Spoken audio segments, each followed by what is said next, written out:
Good evening, everyone. Can you hear me? My name is Kimberly Byers. I'm co-president of the League of Women Voters of the Rochester metro area, and I am so impressed at the turnout here, given the torrential rain. You are awesome citizens. The League, if you don't know, is a nonpartisan political organization which encourages the informed and active participation of citizens in government. We influence public policy through education and advocacy, and we focus significant effort on registering voters and encouraging all citizens to get out and vote. By the way, the League of Women Voters is not just for women. We welcome men. Come and join us to make democracy work for all. If you are not registered to vote, or if you've moved since the last election, please feel free to visit our table in the back. We do have voter registration forms. And I thought I'd share a couple of important dates for you. October 11th, that's the last date to register for the general election on November 5th. It's also the last day to change your party affiliation, if you so desire, for the presidential primary in June of next year, so quite a bit earlier than that election. So an important date. Be sure to mark your calendar. It's just a few days away, June 25th, to cast your ballot in the upcoming primary. Polls open at noon and close at 9. And consider being an advocate for democracy. Bring a neighbor, bring a friend to the poll with you. To find information on your polling place and candidates, we do sponsor a site called www.vote411.org, and that's .org. You will find candidate biographies, along with statements written and submitted by the candidates, so their own words. As a couple of final bits of housekeeping, restrooms, in case you need them, through that exit sign on my left toward the back, and they're on the right there. And as you will notice, this event is being recorded. If you have any issues with that or don't want to be seen, just tap our recorder there and she'll make sure to accommodate you. So the League is pleased to sponsor this candidate forum in partnership with several community groups, namely the Brown Cross Neighborhood Association, the North Whitten Village Neighborhood Association, and the Park Meigs Neighborhood Association. Tonight, our distinguished panel includes the candidates that will be on the ballot for the Rochester City Council East District. We are honored tonight to have Shirley Thompson, former member of the Rochester City School District Board of Education, as our moderator. She will introduce the candidates and explain the guidelines for tonight's event. We request, of course, that all our guests respect our panel, our hosts here at the Lutheran Church of the Incarnate Word, and the League's own commitment to civil and respectful discourse. So I would now like to introduce Tom LaDuca from the Park Meigs Neighborhood Association.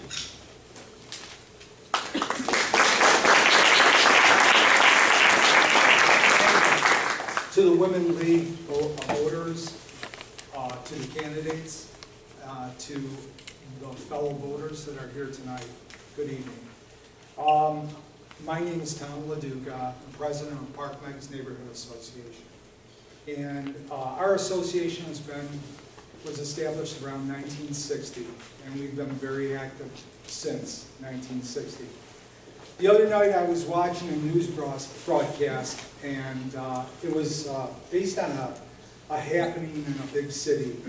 And I noticed that the broadcaster mentioned in the middle of this catastrophe how important neighborhood associations were and how it brought people together and how it bonded everything together in that city, and how neighborhood associations were actively involved, and they were voiced and got things done and made things happen in that situation. We, as a neighborhood association, try to follow those same things in our neighborhood association. So that kind of hit home. Our neighborhood association has a positive impact in our community, and is probably one of the most desirable communities in the city. However, that's why other parts of our city need strong neighborhood associations as well. We can be a leader in our city, and our practice can impact the rest of the city. ParkMEG's Neighborhood Association last year attended probably several hundred meetings at City Hall with representation through letters and representation through some of our board members that attended those neighborhood meetings. And we feel that that really makes a difference in our city. Our association has been there for the city, for our neighborhood, and I feel has made a difference through the years. Through the years, we primarily are interested, and our goals have been crime prevention, beautification, and also encouraging housing and businesses to follow practices in the zoning area as well as the preservation area, keeping our community viable. At this time, I would like to introduce the moderator, Shirley, and wish the candidates good luck. Thank you very much.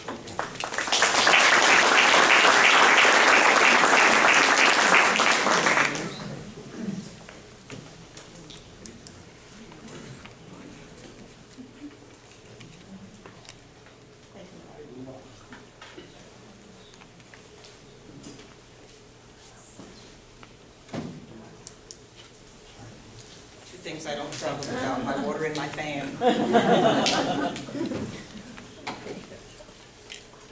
Good evening, everyone. Good evening. My name is Shirley Thompson, and I would like to start by saying thank you to the Browncroft, North Winton Village, and ParkMEG's neighborhood associations for co-sponsoring this forum, and to the Lutheran Church of the Incarnate Word for hosting it. A few more housekeeping items, just in case they weren't covered. If you haven't been asked to silence your cell phone, please do so now so that we don't have any unexpected interruptions. And were you told where the bathrooms were? Yes. Okay. And if we have to leave in an emergency, we can leave through the entrance you entered through. There's also an exit sign over here behind you to the right, but we don't anticipate that. Alrighty, there are no recordings of this event, please. The League of Women Voters will record it and make it available on their website. Alrighty, so I'd like to start by thanking the candidates, and I'm just going to position this so that I can make sure my voice is being picked up. I want to thank the candidates for the Rochester City Council East District seat for being here this evening. I heard you this afternoon on the Connections program, so I know this is at least your second forum today. Ain't campaigning fun? The first round of questions that will be asked tonight has been prepared by the sponsoring organizations. The questions will be directed to each candidate, And we'll move down the line so that everyone has a chance to answer at least one question first. And then written questions can be submitted by audience members, and they'll be asked in the second round. Questions will have been screened by the sponsors so that we can make sure there are no duplications and that the questions are relevant. Pen and paper is available to you. Okay, and we just ask that you write legibly, because if we can't read it, we can't ask the question. And when will that be passed out?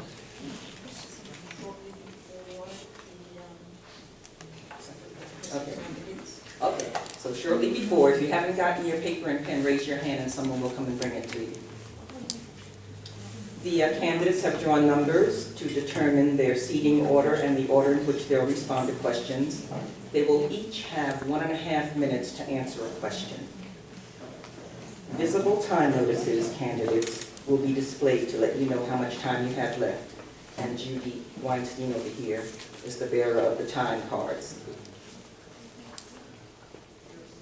Will you be able to make that out?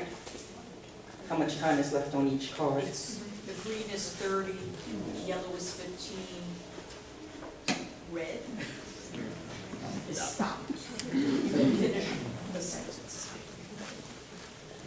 And along those lines, in the spirit of fairness, I will strictly enforce the time limits, even if it means interrupting a candidate who goes beyond finishing a sentence. Interruptions will not be done out of disrespect, but rather to ensure that you all receive equal airtime. Candidates are not allowed to question each other. They will each give up to a 1-minute remark to open the session. And then after the round of audience questions, each candidate will have 1 more minute to make a closing statement. Following the closing remarks by the Brown-Croft Norton Village Neighborhood Association, the candidates will be available to speak informally with audience members. Okay, so far so good?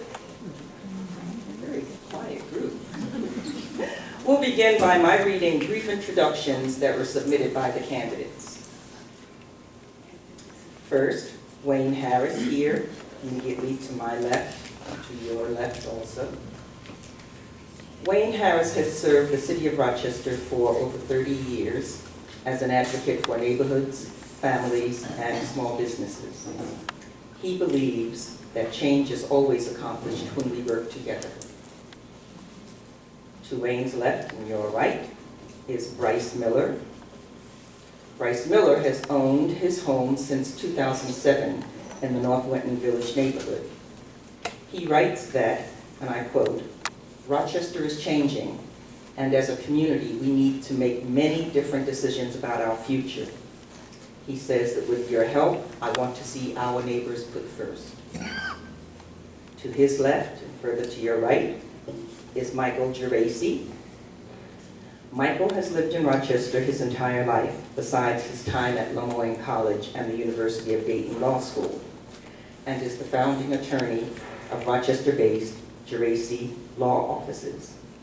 He has served as the president of the Rochester Ataxia Foundation, on the board of directors of the Colin F. Kennedy Foundation, as well as a volunteer mentor attorney with the Rochester Teen Court. To Michael's left, your right, is Stanley Martin. Stanley Martin is the project director at the Center for Community Alternatives and the director of the Safer Monroe Area Reentry Team. This year, she was inducted into the Strong Nonprofits for a Better New York Notable Woman in Human Services Hall of Fame. That's a mouthful. For her career in human services, advocacy, fighting for equity, and meaningful public policy advancement. And then on your far right is Mary Lupian.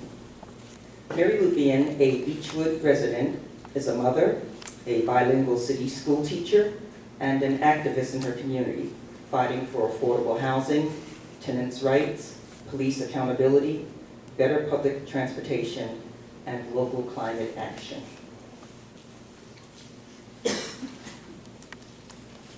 Ken mentioned that These forums are conducted according to League of Women Voters shared agreements about behavior. And each of the candidates has agreed to conduct the debate or this forum in a civil, fact-based, issue-oriented manner. Okay, here we go. Starting with Mr. Harris. What issue made you decide to run, excuse me. Yes. Pardon me. First, we have 1 minute for each candidate, going from Wayne all the way down to Mary, to give 1 minute of opening remarks. Thank you very much for that catch, Judy. Are we going to use the mic? I mean, I can speak. Can everyone hear me, or should we use the microphone? Use the mic. Wonderful. Good evening. Is that better? Yes. You can all hear me now? Good evening. My name is Wayne Harris, and I'm very happy to be here. Thank you to the church, the Lutheran Church, and also to the League of Women Voters for inviting us down. I'm not going to, reintroduce myself because we've already gone through that, but I am looking forward to having this discussion and hearing some of your ideas. So thank you for having us here. Good evening, and I'd also like to thank the League of Women Voters for hosting this event and the church for having us. My name is Bryce Miller, as you have heard. I've devoted my entire adult life to trying to improve my neighborhood. I have been the vice chair of Northwood Village Association and the president of North of East Maine Neighbors United. The reason why NEMNU had come together was we all had quality of life issues in our neighborhood. Each one of our founding board members had the same thing in common. Our home was burglarized. We worked with city officials, our police department, and with each other to bring our neighborhood to where it is today, which is a very safe, quality of life neighborhood to live in, which we're very proud of. I'm very happy to be here, and I look forward to the questions tonight. Good evening. Good evening. My name is Michael Geraci. I'm very excited to be here. Thank you for having me. And I'm running because I love this city and I love our district. I've lived in the city my entire life. I have been lucky to have had service and engagement in the community instilled in me since I was young, and I've taken that very seriously. Participating in things such as Operation Clean Sweep, cleaning our neighborhoods, and understanding that each and every one of us need to participate and do our own part to make our neighborhoods safer, more vibrant, and better for all of us. As I mentioned in my intro, I'm an attorney. I represent individuals in employment, labor unions, and criminal defendants. I believe it's important to bring advocacy to the council. We represent everyone in our district, even those we do not see eye to eye with. We need to be able to analyze important, complex issues, and need to be able to explain the rationale for your decisions. And all of those decisions, in my mind, are to be in the benefit of my neighbors in our community. So thank you all, and I look forward to speaking with you more this evening.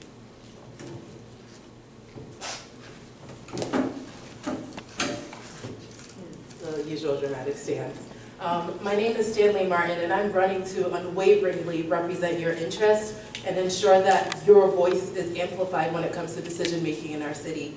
I'm here to ensure that policies that we make moving forward are based in equity and the dismantling of systemic oppression. I have many different identities, ranging from being the child of a West African immigrant who understands how education can transform the lives of generations to come. I'm here to fight for equity and ensure that everyone here and everyone who I'm representing understands that we have very complex issues in Rochester that interlock to prevent upward mobility, and I'm here to address all those issues and ensure that we take action for a better Rochester. Thank you. Hi everyone, my name is Vivian, and I'm running because we deserve city representation that not only works for us, but with us.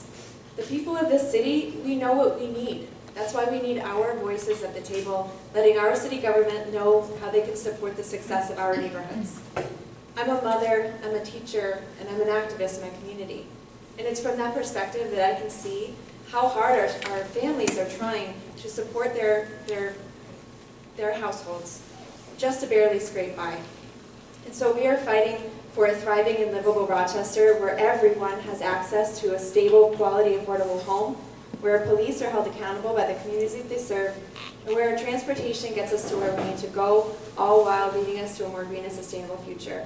Thank you, and I look forward to answering your questions tonight. Thank you all. Now we'll begin the questions. Beginning with Wayne Harris, what issues made you decide to run for city council? Thank you. So I don't want to hold this too close, I spent 30 years working with the Rochester Police Department. I retired as a deputy chief of police, and in the course of my career, I was lucky enough to serve as the NSC lieutenant here in the southeast. I had a car beat over on the old Gateway projects on Mount Hope, and as the deputy chief of police, I was the deputy chief of community engagement and relations, which meant I was the person that was out in the community actually talking to people and building relationships and working on the issues that were impactful here, not only in the East District, but also in the city of Rochester. And I thought that my experience gives me a perspective that perhaps some of my colleagues here don't share. I thought that since service is what I've done for 30 years, when Elaine Spall, who has done an excellent job serving in this district, when she decided to not seek re-election, I thought I can continue to serve. So I'm concerned with issues like our educational system, which has failed our students for decades now. And I'm interested in things like poverty and all of the things that orbit poverty, things like crime, things like health issues, things like poor education. So I'm embarking on this to address those and to continue in my efforts to build relationships with you to solve our problems. Thank you very much, Mr. Harris. The reason I decided to run for city council was not something that I took lightly. It is something that I had thought about quite a while, and some people said maybe you got to do it a little too late, but it was something I really wanted to take the time to make sure I knew what I was doing. As far as the reasons for running, I have been a neighborhood volunteer and leader for many years. I have seen the good, the bad, and the ugly when it comes to our representation, whether it's from council or city hall. I think it's very important to get back down to the basics and bring neighbors back to the table and put neighbors first. I think that's extremely important. We got to get away from the political infighting. We need to get away from the backroom deals. We really need to represent the neighbors that we are elected to represent. Just a couple examples.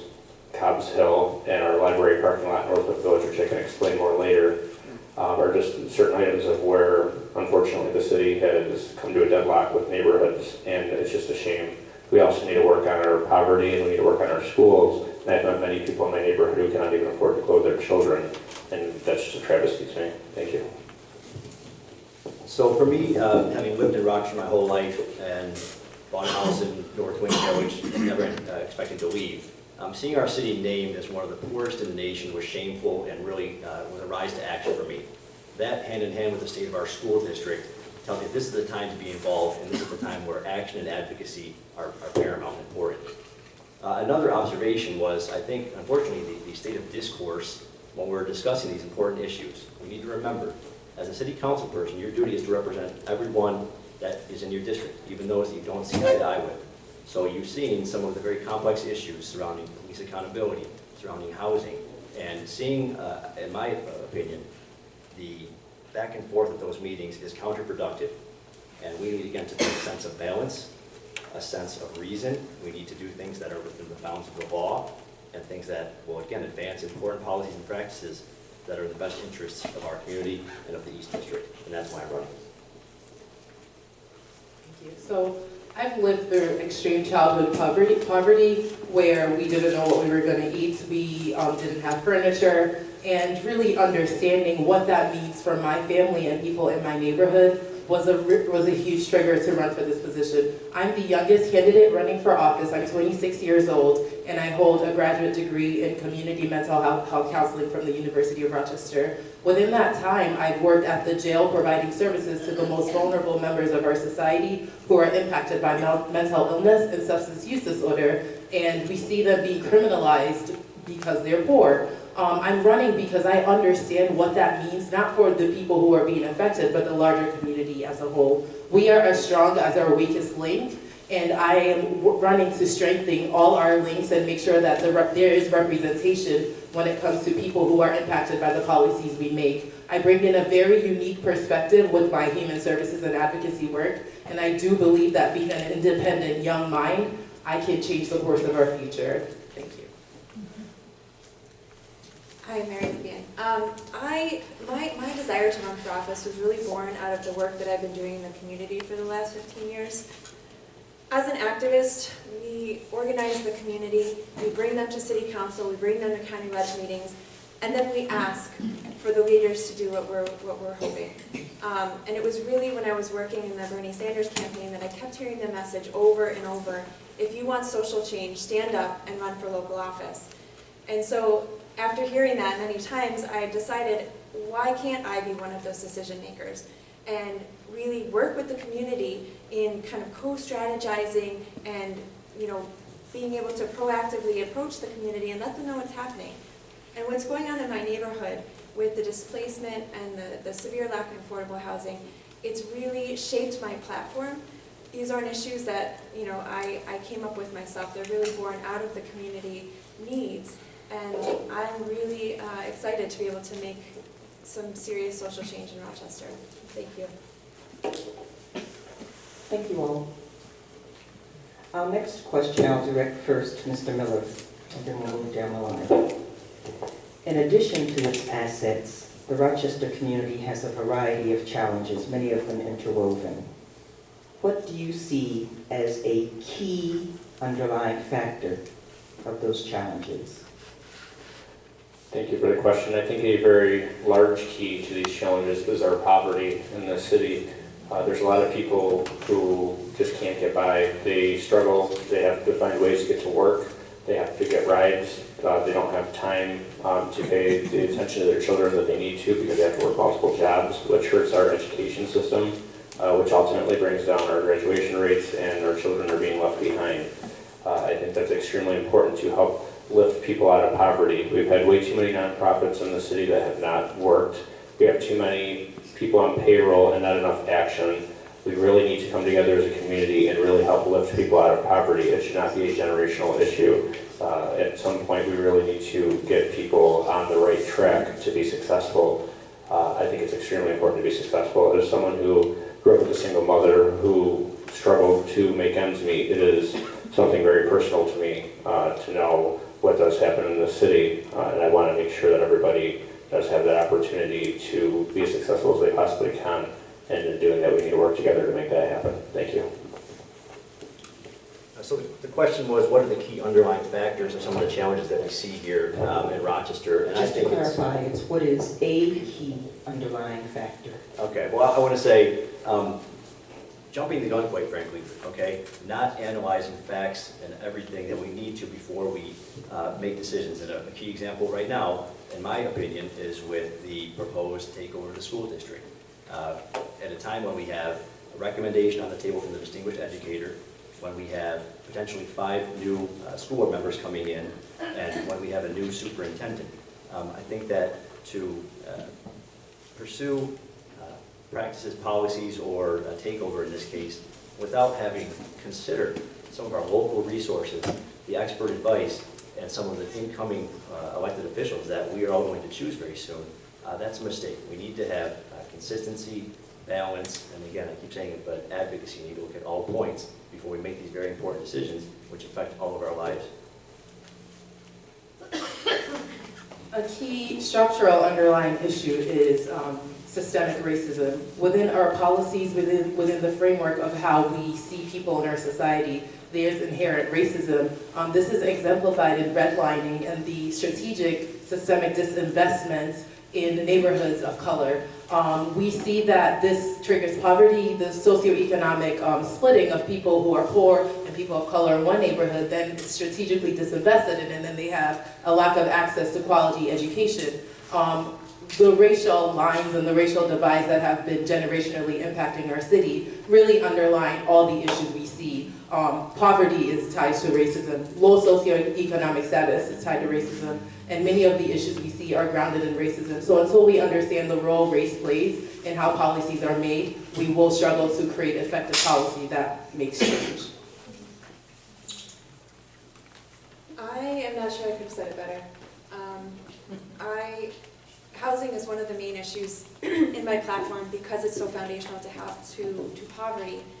But if you look underneath housing, you'll go back to redlining, just as Stanley mentioned, and you'll see that the communities that are in the most extreme poverty are the same communities that were redlined and denied access to loans that people who share my skin color were granted. They were denied access to the middle class and the ability to build wealth with homeownership.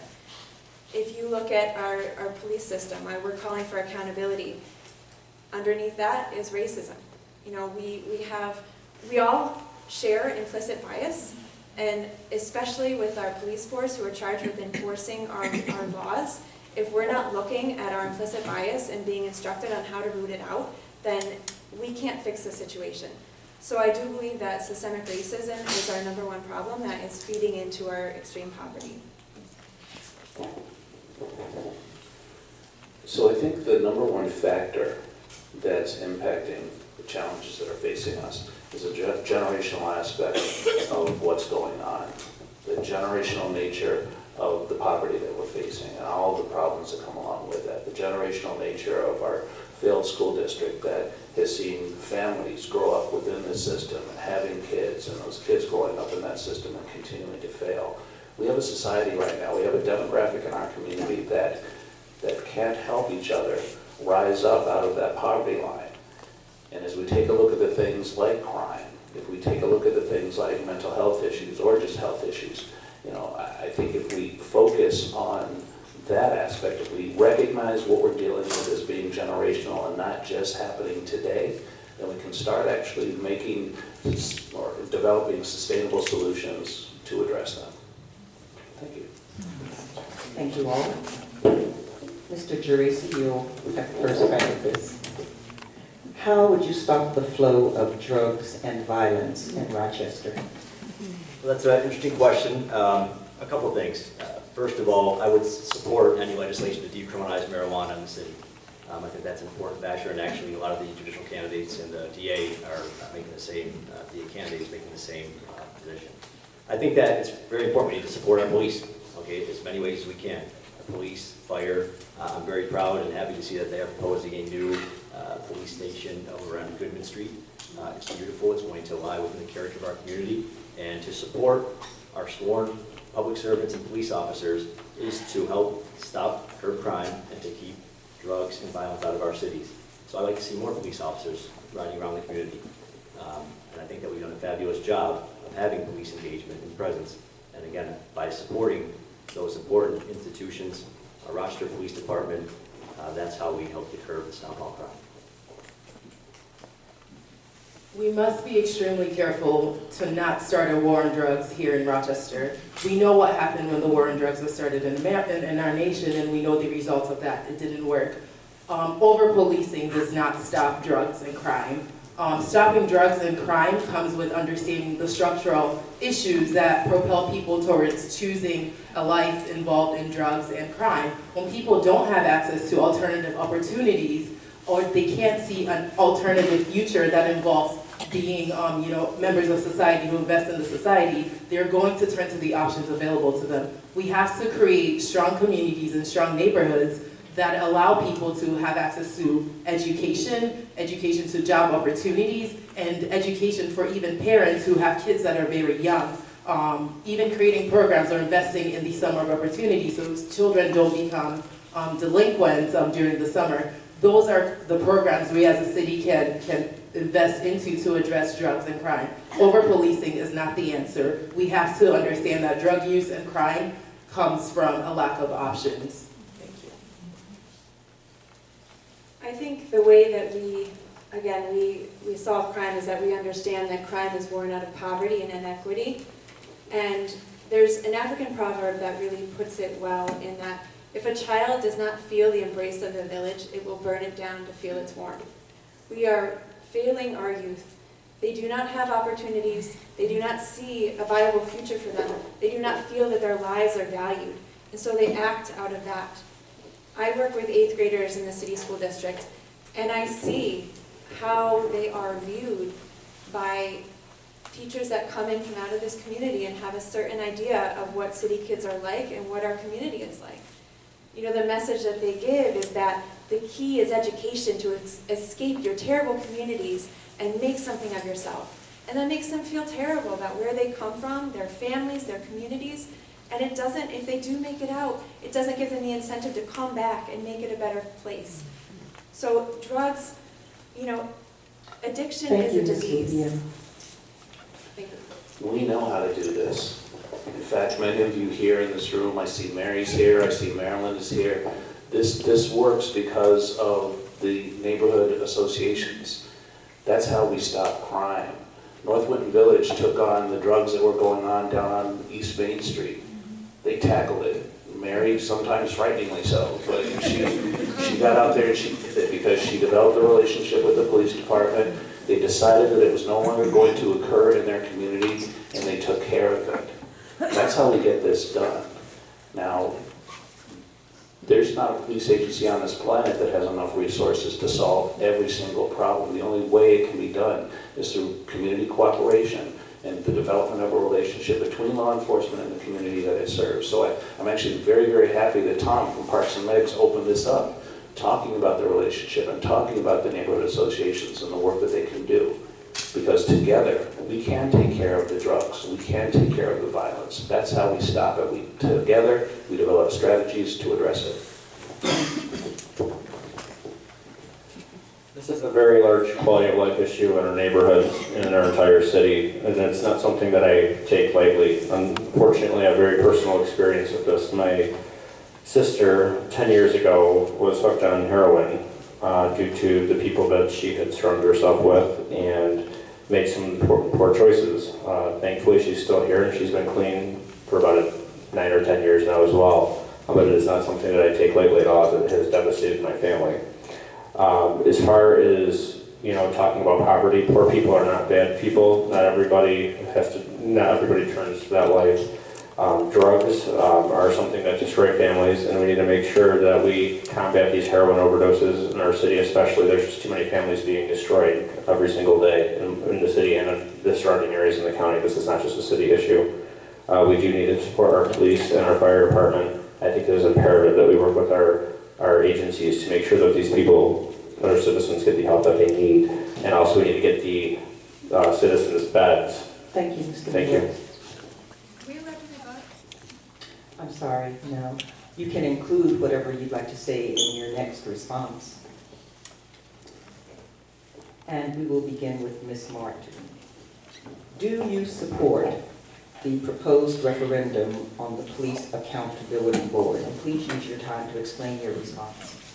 I 100% support the proposed referendum on the Police Accountability Board. I am a member of the Executive Committee of the Police Accountability Board Alliance, and I believe that we need to have oversight of the police based on civilians and people who the police serve.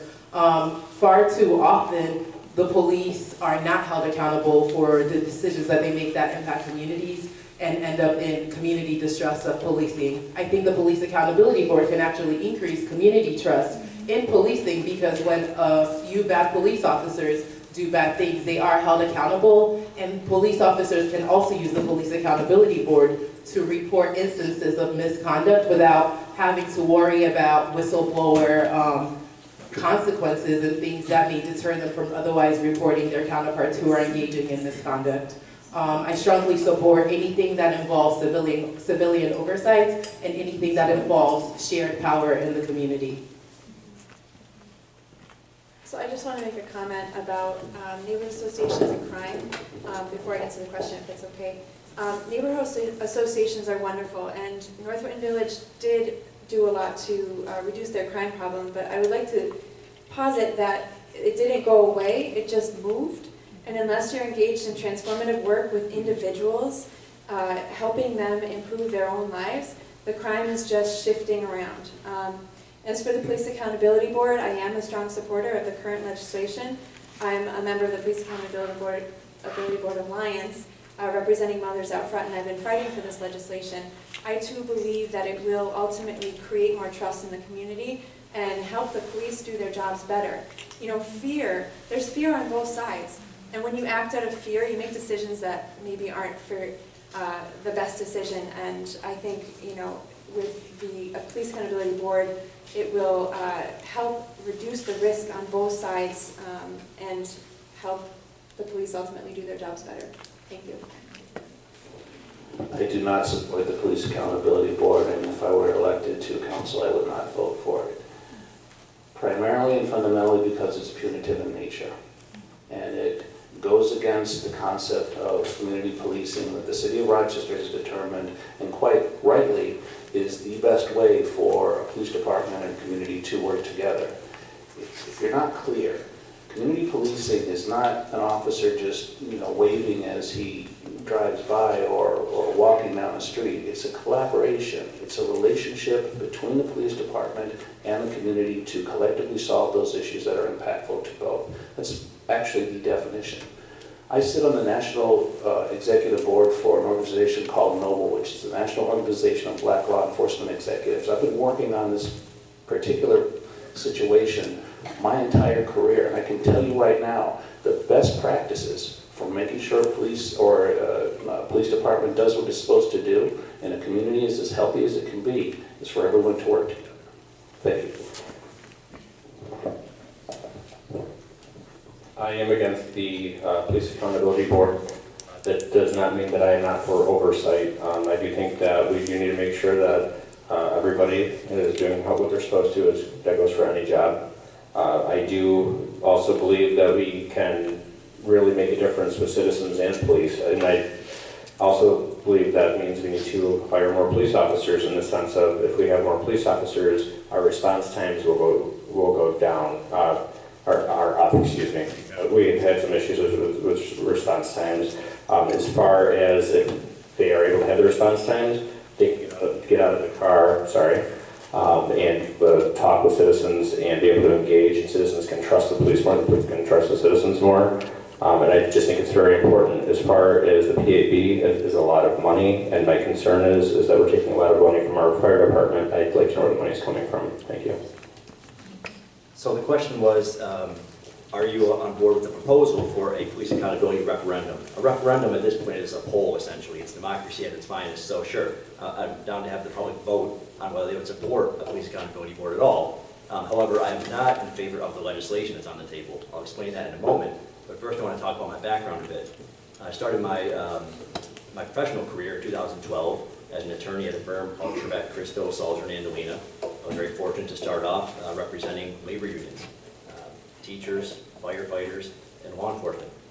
I've also, since that time, represented criminal defendants, so I have represented folks on both sides of this issue for many years. And again, advocacy for both of those is important, both of those parties. But what I do not propose, or do not support the proposed initiative for the PAB on the table at this point, is it's not legal. It's not going to pass legal muster. It is adverse and goes against our state constitution, our city charter, and union contracts. It does no one any good to propose and put on the table legislation that will never see the light of day and will not be enforceable. Thank you. We are at the halfway point, and I just want to suggest that we give the panel a hand so far. Very thoughtful.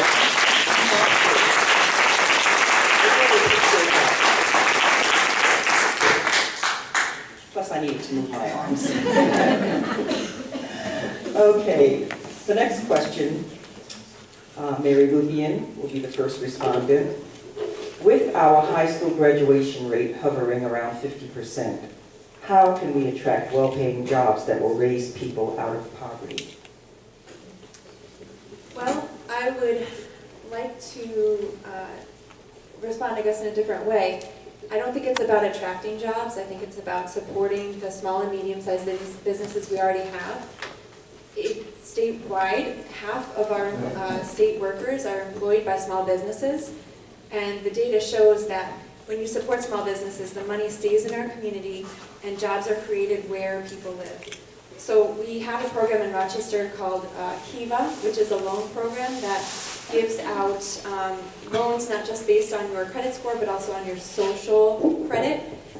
We also have an initiative for worker-owned cooperatives in Rochester called Own Rochester. I think we need to expand and further fund both of those initiatives. But mainly, small businesses is hard. My husband is a small business owner, and I know the struggles. You have insurance, you have workers' comp, but he received a Kiva loan, and he now employs 3 workers. And I think that with the businesses that we already have, we can do a lot to spur more jobs. So a statistic that bothers me more than the 50% that we're apparently up to as far as our graduation rate is concerned is how many of our students are actually capable of going on to college or secondary education after that. And unfortunately, the number is frighteningly low. I think before we can even talk about how to bring our families up out of the poverty line, we really need to focus on the educational excellence of our students. We need to empower our families to help our students, as I spoke about earlier, to strengthen from within, if you will, so that when jobs do come into the Rochester area, when businesses do begin to come into the Rochester area, our students can actually populate those organizations. They can work in these companies. We talked about photonics for an awful long time, but before we started talking about photonics, we talked about the workforce that was going to actually work in that industry and whether or not our students or our families were even able to work in there. They were not. So as far as how do we attract jobs for it, I think we need to develop our workforce. If corporations see that there's a strong workforce, a very educated population here, they'll come. Thank you. Thank you. This is a very large issue in the city of Rochester. Going back to poverty and wanting to lift people out of poverty, they need to have jobs. They need to have quality jobs. We need to have quality small businesses in our community. I witnessed the University of Rochester take over of East High School, just as one example. It has been an amazing transformation from what it was 5 years ago to what it is today. Kids are proud. They're excited to be there. I talk to them when they're outside. It's a totally different atmosphere. They really look forward to going to college and getting to school. It definitely is very uplifting compared to what I witnessed about 5 or 6 years ago. As far as graduation rates, obviously we need to take U of R's lead on how they've been able to bring up graduation rates. We need, like I said, the small businesses, and we also need trades. I think that's very important. Not everybody's book smart, but you can teach plumbing, doing electricians, being an auto mechanic, being able to work in HVAC. I think that's extremely important. We're losing a lot of people who do that. As homeowners, it's very hard to find the work. I think that's very important. Thank you. So no question, we have lots of challenges here, but we also have opportunities. Rochester was just named as the #1 city in the country poised for technological growth. We need to own that and get excited about that and pursue that. We have the foundation here in place to do so. Bryce just talked about the partnership between East High and EPO with the University of Rochester. We have RIT, we have phenomenal higher education institutes right in our backyard that we can pair up with schools and have the ability for these individuals to pursue higher education to get to the tech jobs that we're being told are right here, that we have the opportunity to have, and we can be the hub of that. Now, in addition, some folks just aren't cut out for college, for higher education. We need to support apprenticeship programs and job-ready training for young folks or even older individuals that don't want to go to higher education institutes. But again, we need to own the fact that we do have opportunity, we need to be optimistic, and we need to track down and continue to cultivate these relationships and make the most out of them. We have them right here in our backyard. So in response to the 50% graduation rates, we know that strong schools are a key tool for strong communities. Strong schools really secure economic investments for families who are willing to live in the city and spend their money in the city and build businesses within the city that will create jobs. Zip codes should not be a determinant of the quality of education of people who live in the city. However, it is currently. So we need to have a community school model and a neighborhood school model that ensures that every single school in the city of Rochester has equal opportunity for students who attend. That is one way to encourage people to stay in the city of Rochester and build a stronger tax base in the city of Rochester. Thank you. Right, and now we're going to the next question, and the first respondent will be, once again, Mr. Harris. The Rochester 2034 plan highlights the importance of our parks for mental health, recreation, reducing the urban heat island effect, and attracting people to our region. What would you do to protect the integrity of our parks, especially Cobb's Hill, our most intensively used park? So I think I would begin by taking a look at the rules governing our parks use to make sure that they're appropriate. And I say that because, you know, my wife and I are often guests at the Village Bakery, and we'll go over to Cobb's Hill to sit at the Lake Riley and eat our sandwiches on the breakfast. But the signage there is wrong. It actually gives a very misleading information as to when the park is open during the wintertime and when the park is open during the summertime. And if that's indicative of exactly how we're regulating our park usage, then there's a problem. I would like to see us take a look at all of our parking regulations. I would make sure our lighting was sufficient. I would make sure our hedges were trimmed back so that our bike paths were clear. Washington Grove, for me, is a brilliant jewel in the East District that not a whole lot of people know about, not enough people use, but it's very, very well maintained by the neighbors that live up around there because they have ownership of it. I think we need to make sure that places like that are very well advertised, that people know that they're there, that the rules are very clear, and that we as a city spend the money through budget to make sure that they're maintained as properly as possible and as well as possible. That's what I do. Thank you. I want to start off by saying it's a complete travesty what's going on with Cobb's Hill.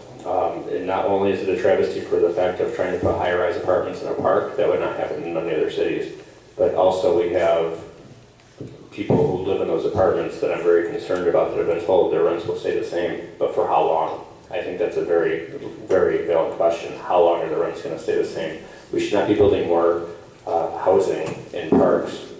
We have Cobb's Hill, Highland, Genesee Valley, Tryon, just to name a few. This city has absolutely stunning and beautiful parks that people use. A lot of young people have been using our parks all summer long now for kickball. It's bringing people back into the city. It sounds funny, it's kickball, but there's hundreds, if not thousands of them going into our parks. I think that we have a gem of a city when it comes to our green spaces, our parks, our riverways, and we really need to build on that. But going back to the Cobb's Hill, it never should have gotten to court. We should not have lawsuits. The city should have worked with the neighbors and come up with a plan. And no neighbor should have to spend thousands of dollars out of their pocket just because City Hall does not want to listen to them. Thank you. So no question, we need to do whatever we can to support the beauty of our park, the safety of our park, and the vibrancy. I grew up in these parks at Cobb's Hill, Tryon Park, playing baseball, riding my bike, and we need to continue, again, to grow and attract folks to these places. Getting neighbors and neighborhoods invested in them is the key to it, and North Whitten is great at that. Getting people to take pride in their community, in the small parks. We build small parks, having folks plant flowers. Again, pride in your community, pride in what is around you, what you see every day, and recognizing that there are small gems. We built a small park behind the Winfield over off of Winton Road there. There are beautiful areas, we can cultivate them. People really have pride in their community when they see people taking care of the park, taking care of the green space. So again, on the council, I would advocate for our parks, whatever I could, to maintain their beauty, to put money into them. And again, it promotes pride, safety, and it's an outlet for kids like myself, riding their bike and playing ball. We need safe, appropriate places for that. I will definitely prioritize maintaining the beauty of our parks. We have just extremely beautiful parks, and even for mental health, just being at the parks, hanging out with friends and having this safe community environment. So I will always support investing and continuing to keep our parks beautiful. Another thing I am very interested in is creating more community gardens. Community gardens are really transformative and can really bring communities together. Just planting a seed and seeing it grow, teaching kids and families how to grow their own food, growing tomatoes, growing onions, growing so many different things.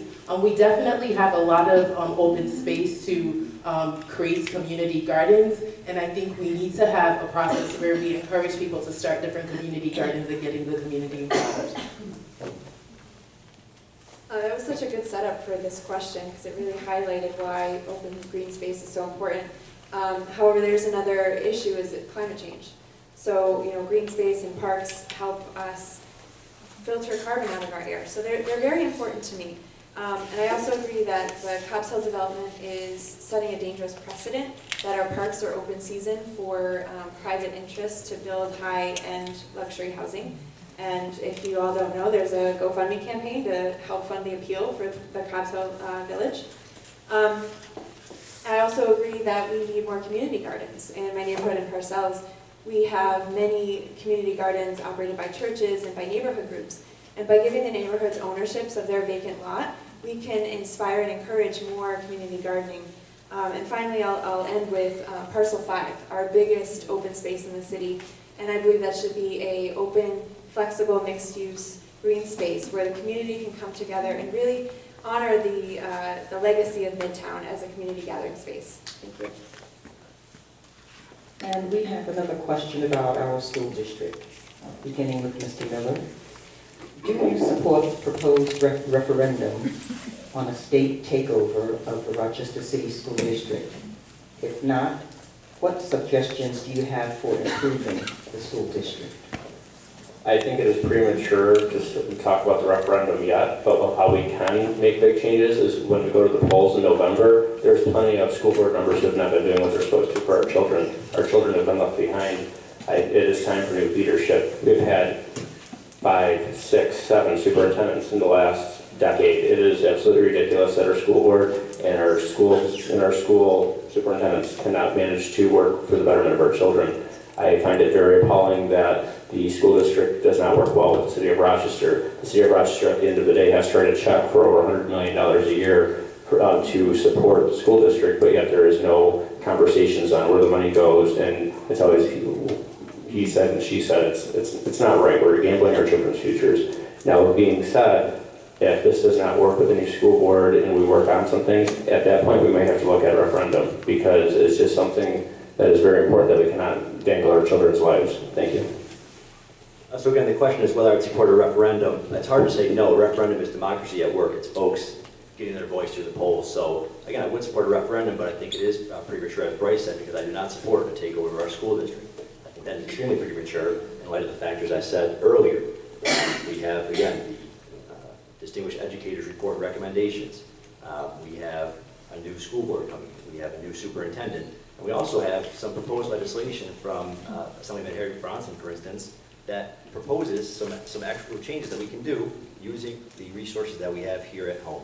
So while again, it's hard to say I wouldn't be in support of a referendum, I do not support a takeover of our school district. As I mentioned before, I think that we need to look to the local successful models and build on those. And those are, again, the East TPO, School 17, School 23, School 58. What's working there? What are we doing, and how can we apply that more broadly? And so, again, I think we pursue it that way. It's also a slippery slope to remove elected officials. Where does that stop? So again, I think that's too far, and I think we need to focus on what we have here at home and be optimistic about our future. I do not support a takeover of the school district by the state. I believe that it is premature. It's a misdiagnosis of the issue that the students are facing. To blame 7 people who are not, enrolled in the city school district, they're not the parents of the students, for the low performance of city school students, it points to a severe misunderstanding of the actual problems students and families face in this district. In order to ensure that our board, however, is successful, I do propose funding technical assistance to ensure that the policies they create to implement transformative change is done in a way that's closely monitored and based in research. I also support providing training to the board regarding conflict resolution, providing how to actually implement change. People on the school board are there because they care. However, they may not have the tools and the skills to actually implement their thoughts and ideas. So we as a city can fund and support our board and ensure that they are successful in how our school is operated. I am a teacher in the district. I'm also a parent in the district, so I see this from a couple of different angles. And I do not support a takeover by the state. We would be giving up our democratic right to vote in school board members. We would be sacrificing parents' voices. Once the state takes over, we no longer have a say in how our school district is run. And yes, we need change, but I don't believe that this is the change, especially when the state has provided us with no plan on how they would do differently. The city has a lot that they could do to encourage growth in our students. You know, we, at the city, we are in charge of the libraries and the rec centers, and we have everything to do with the child when they're outside of school, and all of the issues that they bring to school with them that prevent them from being ready to learn. So we as a community need to wrap ourselves around our schools, roll up our sleeves, and know that we can do this, and we don't need the state to come and save us. Thank you. I do support the notion of the state coming in to take care of or to take over our school district. And that's not an easy thing to say, because I recognize the difficulty and the slippery slope that Mike described in, you know, removing people that are elected to the positions that they hold. But we've failed our students for years. We have failed for decades. And we've tried all the things that we've been discussing up here, and we have not been able to get it done. We've had 5 superintendents in 5 years. We've had a number of different members that have come on to the school board, and that has not worked.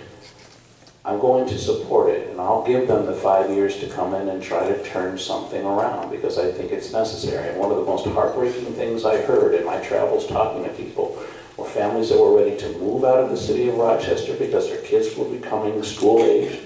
I talked to one gentleman whose wife actually went back to school to get her PhD just so she could develop a way of educating our kids better outside and apart from the school district. We have to come up with a change. And we've come to the final question before we receive the audience's question. And we begin with Mr. Geraci. What will you do to improve relations between residents and City Hall? Well, it's all about transparency and giving people a voice. Okay, that's what our primary duty is as a council person, giving each and every member of our community and of our district a voice. It's an extension of what I do on a day-to-day basis as an advocate. And examples can be as simple as a neighbor who needs something done, a complaint on the street. You need to be that person's advocate. A small business needing help getting access to a parking lot, you need to be that person's advocate. And you need to be able to do so in a manner that crosses over the boundaries of thinking, that, again, unites people as opposed to pushing them apart. One of the reasons I mentioned earlier that I decided to get involved in the race is seeing how divisive we've become. The word compromise seeming to go out the window, and you need to have, in my opinion, a base, a calm voice, hopefully, and a voice of reason, in a sense. I've worked for years with individuals in City Hall. I have relationships with folks in City Hall. I love my neighbors, and I would love to bring everyone together in that capacity. And you can do so even if you disagree with them. That's the most important part here.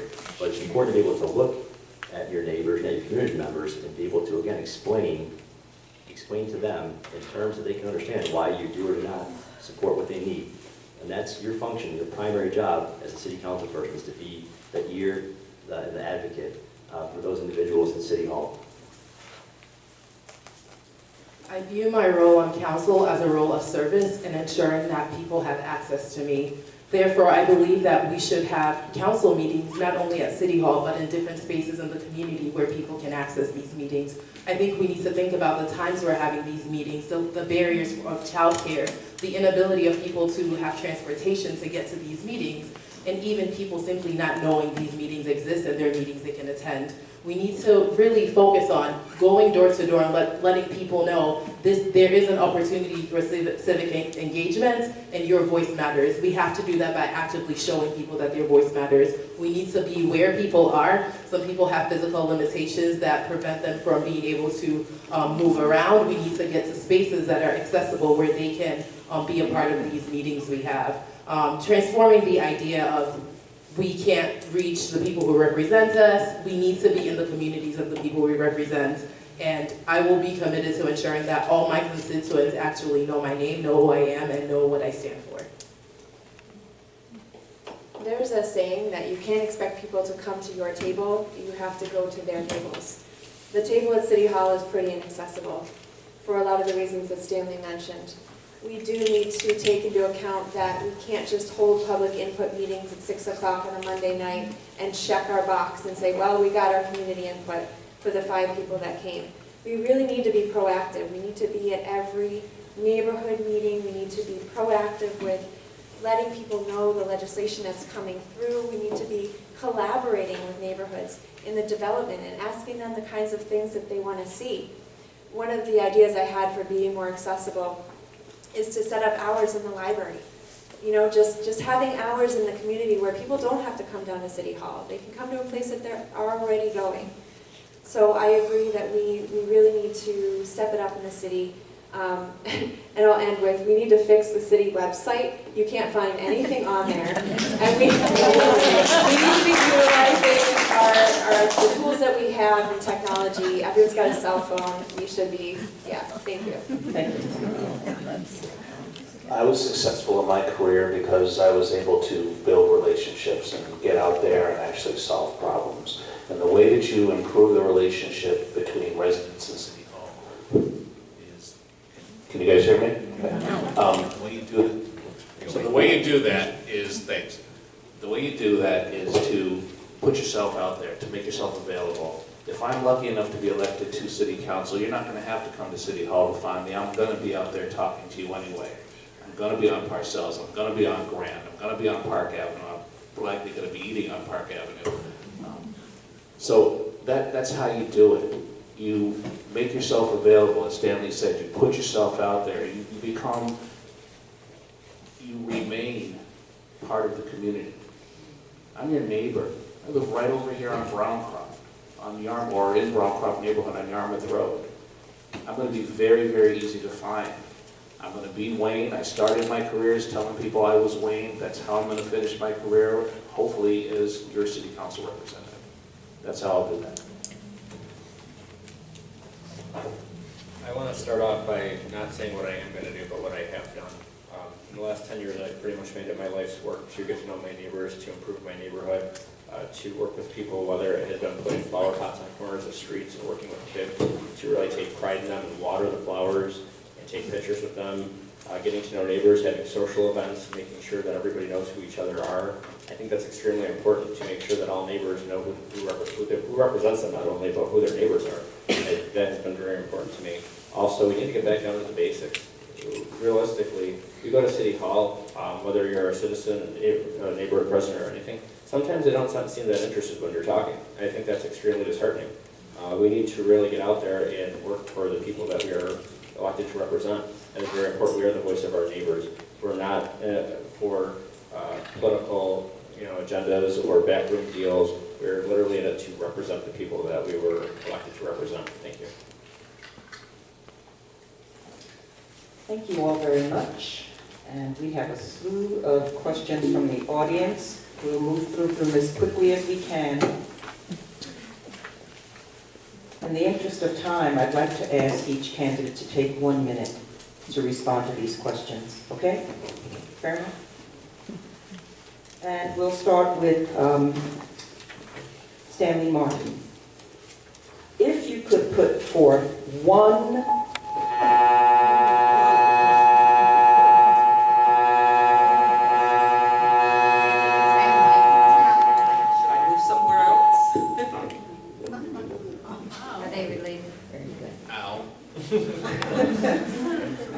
as I was saying, if you could put forth one new idea or policy to improve our city, what would it be?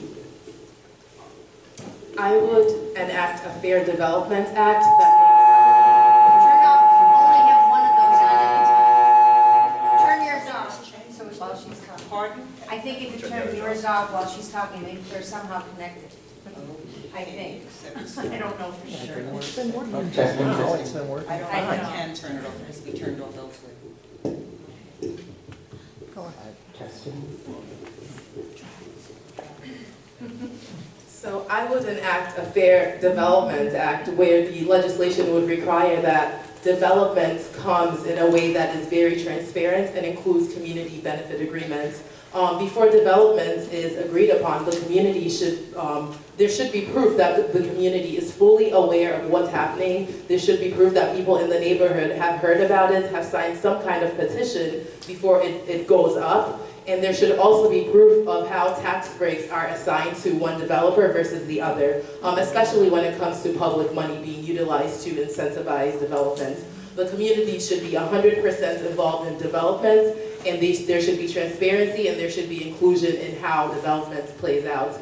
We want to ensure that developments meets the needs of the community, and we went wrong with not having community involvement in deciding about the high-rise going up in Cobb's Hill.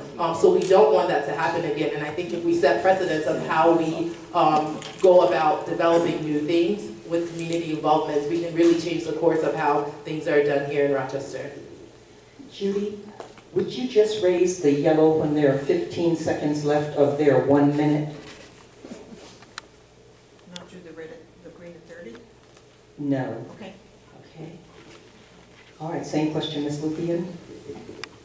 It's really exciting. Actually, yesterday at the state level, there was a bunch of tenant protections that were enacted, and rent control, removing the geographic restriction, was actually passed, which is really exciting for a lot of housing advocates up here that we've been fighting for.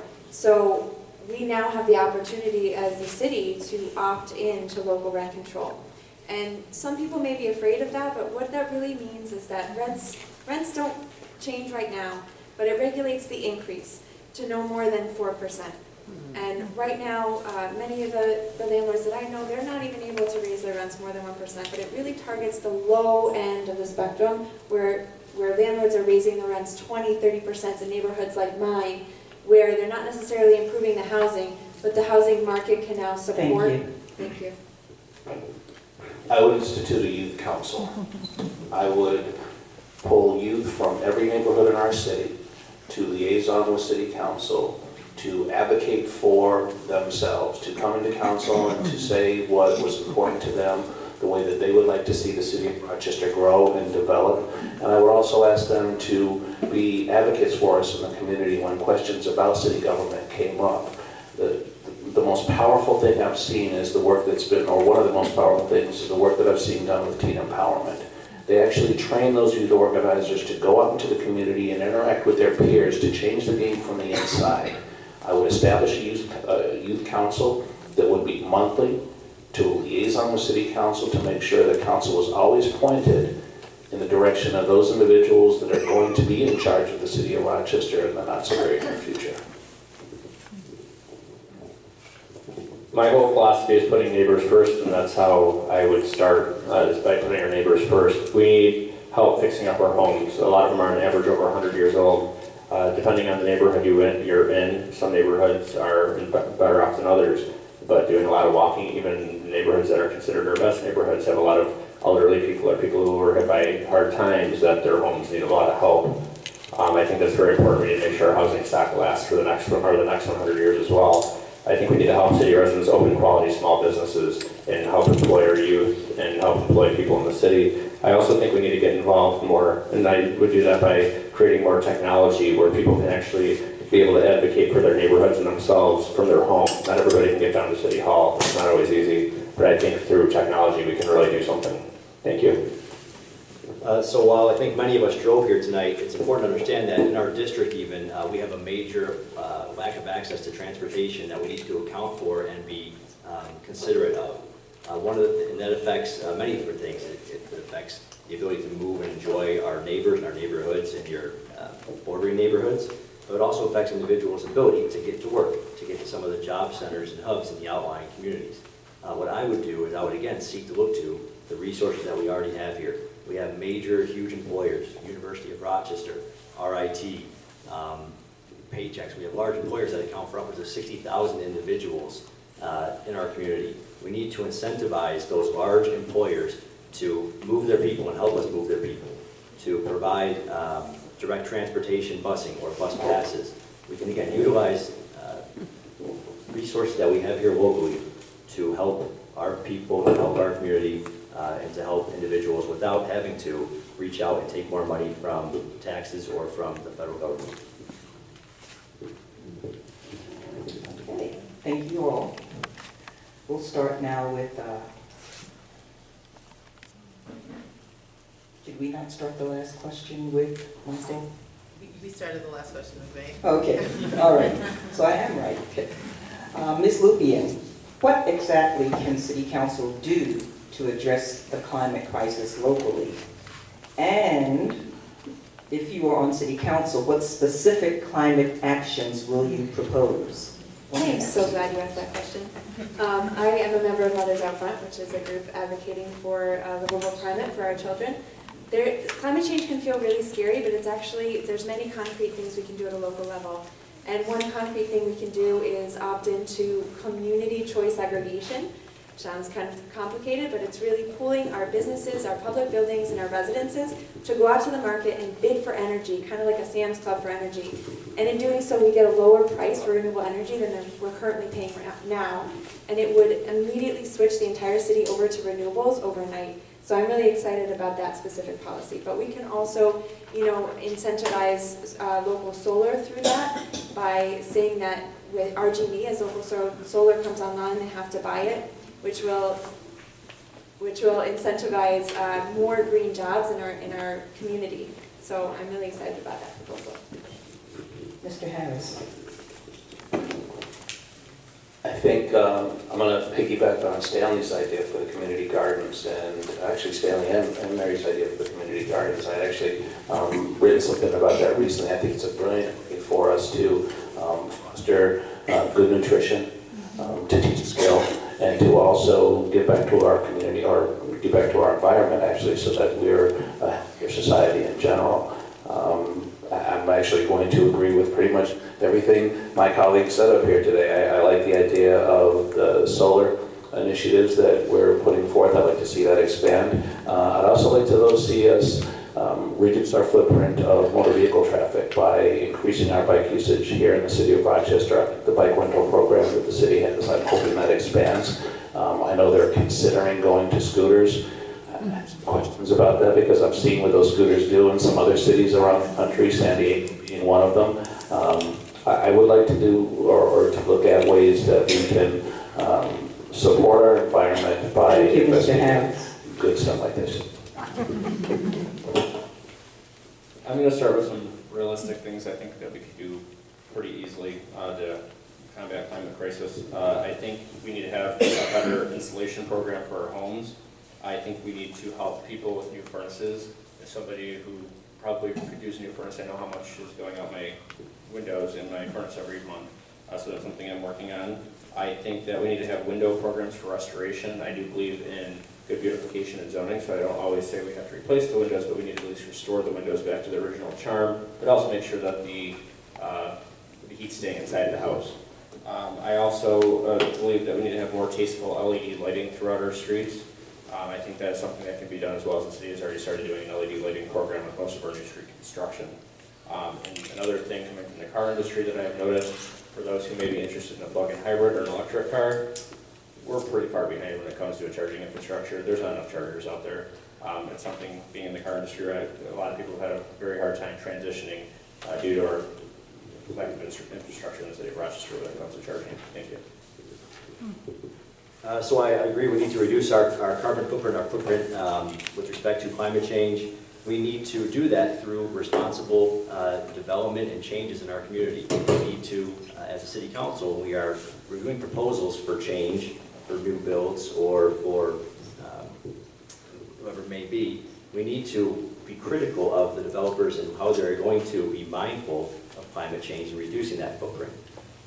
We also need to cultivate innovation, through innovation, partnerships between RG&E and, for instance, in my home, smart thermostat that allows you to hopefully reduce your footprint on a day-to-day basis. We are, in my estimation, should have broad access broadband to everyone in the city. I'm happy to see that we're now allowing students to bring home tablets that will allow them to have internet in their home, but we should all have that. We should all have access to internet, and we should all have access to partnerships between technological and our RG&E and our other providers here, so that we can all, again, seek to reduce our footprint every day. I think we have to start with educating people about what climate change is and bring them to the table to feel that this is something that they can actually, be a part of when it comes to transforming our future. And even more on policy levels, I think we should incentivize small businesses to cut down on plastic and help them build infrastructure to create alternatives to plastic. We should also be investing in bikeable, walkable streets because when people can bike to work and there's the infrastructure to do that, that significantly reduces our carbon footprint. We should also involve young people, a lot of different artists and activists who work on climate change in city council policy making when it comes to serving our community. But it all starts with education and involving the community and the experts who actually really know how to build a citywide infrastructure when addressing climate change. Thank you. Let's see, about how much more time would you say we have? 3 minutes. All right, then, just a moment. We have time for one more question. A hard one. It's hard to choose one or pick a hard one.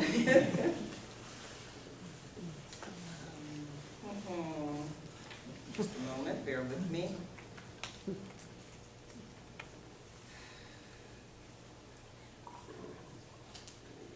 All right. What was that? Hold up the yellow sign, please. All right. And we'll be starting with Wayne Harris. What would you do about the fair distribution of government money in Rochester? What would you do to make sure it is spent correctly? And then as an example, I'm not sure I can make this out. Does this say FIS money? Come on, who's the writer? Sounds right. Okay. So what would you do about the fair distribution of government money in Rochester? What would you do to make sure it is spent correctly? This is a hard question to answer in a minute, but my focus is always going to be on our citizens and our communities. I'm going to insist that when our budget cycle rolls around, for any new proposal that comes forward, we consider how best that's going to impact. And by doing, or the only way to do that is by getting input from the community. So for me to make sure that our distribution of funding remains fair, we have to include the citizens that are going to be impacted by it. You know, there'd be way more to talk about, and I'd love to talk more about it towards the end if we can, but you know, with a minute period of time, that's a big topic to talk about. So I would include us, all of us. Thank you. Speaking with the FIS individually, it is something that has been very concerning to a lot of different neighborhood groups and neighbors throughout the East District, but I'm sure throughout the city. Unfortunately, I believe the city has a long history of focusing in on one neighborhood while they're allowing another neighborhood to go down or not be as successful as it should be. We need to be able to spread this money out throughout our city. We're all taxpayers. We all deserve to have a nice place to live, and we all deserve as much as we can possibly get from our government. All the money should not be going into one neighborhood. It needs to go into all of the neighborhoods. And I understand that some neighborhoods have different needs than others, but we all have things that could really help our neighborhoods in the city, and I think we could come together and have a conversation, have stakeholders from every neighborhood to decide where the funds are allocated. Thank you. So when we're talking about government money, we're talking about our money. So it's no greater importance that we understand and we're mindful of where we're putting that money. We can't lose sight of our neighbors. We can't lose sight of our neighbors. It's important to understand the history, the redlining that was discussed. If we understand where we came from, we can understand how to address it and how to change. And so in that case, again, not forgetting about those neighbors who have experienced the redlining in the past that has gotten us to the situation we are now, but to also allocate resources accordingly, understanding that perhaps more should go to these areas because of that history. Being a student, asking the right questions, scrutinizing the budget, scrutinizing development, that's our key job and duty as a council member, and again, listening to everyone and never forgetting about our neighbors. Our role as council members is to increase the quality of life for people who live in our city. In order to do that, there should be participatory budgeting when it comes to how funds are allocated. And in addition to that, true transparency. Recently with the city anti-poverty initiatives. We tried out participatory budgeting, and that was a huge success in the sense that people felt that their vote mattered, and they felt that what the agencies they wanted the money to go to actually got that money. So we need to include that when it comes to how we allocate funding in our city. In the city's 2034 plan, it talks about the idea of investing in middle market neighborhoods. And what that really means is neighborhoods that aren't doing so terribly, but they're not our wonderful neighborhoods like Browncroft and Cobbs Hill.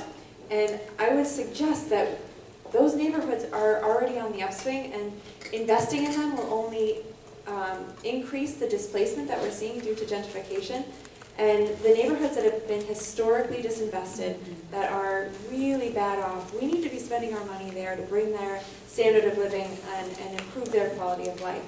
I also agree that participatory budgeting is a really effective tool of gathering community input on our neighborhoods initiatives.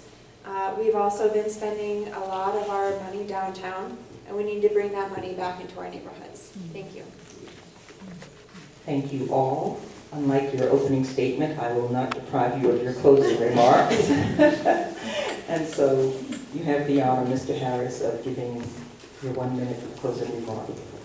Well, first of all, thank you very, very much for spending your evening coming down here and talking with us. I'm sure we appreciate it, but I know I appreciate it. So I'm here as a retired gentleman who has basically gotten to a point where he doesn't know anything anymore except you as the community that I want to serve. I'm not supported by any special interests. I don't have any big money donors coming. I've been doing this myself, and I've been doing it because I care. I've been doing it because I serve the city of Rochester. That's what I know, and that's what I'd like to continue to do for you. So I'm asking you on June 25th to consider very strongly voting for me and allow me to continue to serve you as your next city council representative. Thank you again. Thank you, Mr. Harris. Mr. Rose. I just want to thank everybody for making time in their evening to hear us tonight. It has been a complete honor of mine to serve the city and my neighborhood. I have been doing it for years. I have been a volunteer. I've never taken a penny to do what I think is right in my city. We may not always agree up here, but I think we also agree on a lot of things. I think it is very important to represent neighbors. It is very important to represent the interests of the people that we are elected to represent. The people that I was elected to represent as a volunteer vice chair of the Village Association. I take great pride in what a wonderful neighborhood we have. I was 21 years old when I bought my house. I could have lived anywhere. I chose the city. I love diversity. I love working with people. I love the character of the city. I love that we have neighborhood associations. I love that people come together. That's not something I always see in the suburbs. People run in their house and shut the door. I really love working with people, and I want to take that to a grander scale at City Hall. And I hope that you take the time to vote for me on June 25th. And if you have any other questions, you can reach me at bryce@rochester.com. Thank you. Thanks, Mr. Miller. Mr. Geraci. So in looking through the issues tonight, I think it's clear that there's no cookie-cutter approach to doing this job, to being a council person. The issues are very important, they're very complex, and the issues that face us today will not be the same that we see next year, but we need to take a consistent approach to how we analyze those issues. We need to be collaborative, involve our neighbors, and again, you need to get down to the facts, okay? You need to be able to analyze and ask important questions. So not be a robot. We are a representative, and I am a voice, again, for my neighbors to City Hall.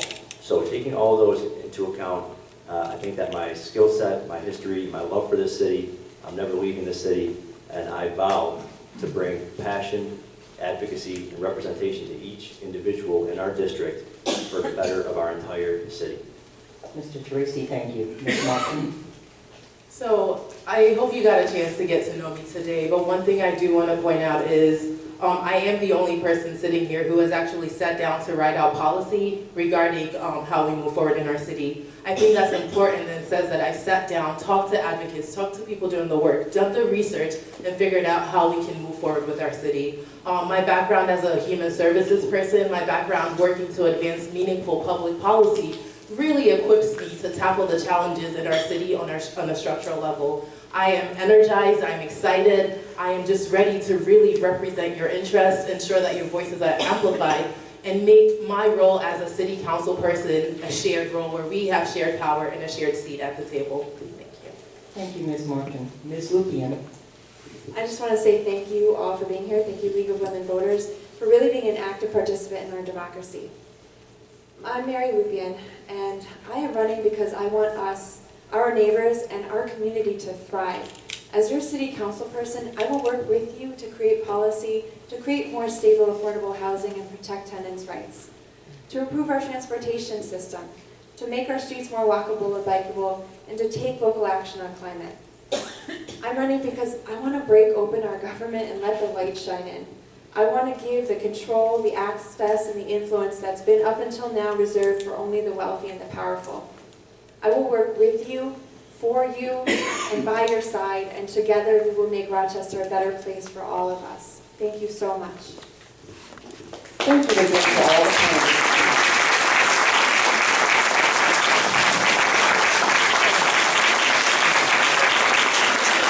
In closing, we have a representative from the Brown-Croft Norton Village Neighborhood Association. That person, yes. Well, then, okay. And I want to thank everyone again for coming out tonight. It's been a pleasure to serve as your moderator. And please give some thought to what you've heard tonight. Talk to your neighbors, your family, encourage them to come out and vote on the 25th. And thank you again for being here. Thank you. And thank you for coming. And I don't have to tell you to go out and vote, because I know you will. But try to spread the word and get as many as you can to vote. Our city's in trouble, and we all got to stay together and raise it up. Thank you.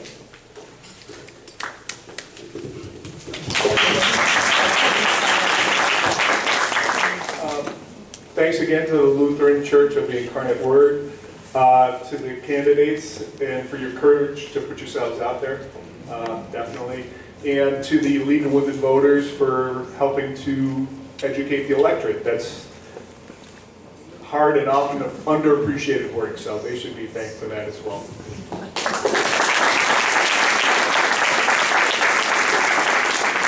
Yes, thank you to all for coming tonight. And I would like to say the secret to the city, our city neighborhoods, is, as Wayne said, it's working together. And that's the answer with City Hall, because it's amazing if you go down and talk to the people at City Hall, and if they really want to help, they will. And in terms of the police department, Mary and I only know so well the years that we walked East Main Street week after week after week with Jim Shepard, who was our commander. He ended up becoming our chief. But there is a serious concern when a neighborhood does work with the police. It works out. Actually, the Jim Shepard, when he was with our neighborhood trying to clean up the drugs, I'll never forget the day, right, Mary? We're standing out front of a house, and he said, okay, there were about 5 of us standing there, and he gave us the direction. You rent a property on East Main Street, and then I will be very happy because you'll have presence.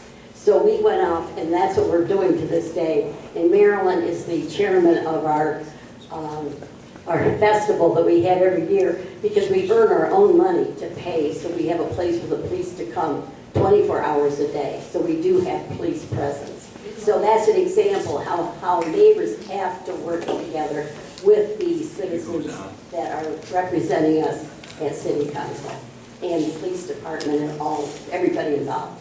Thank you.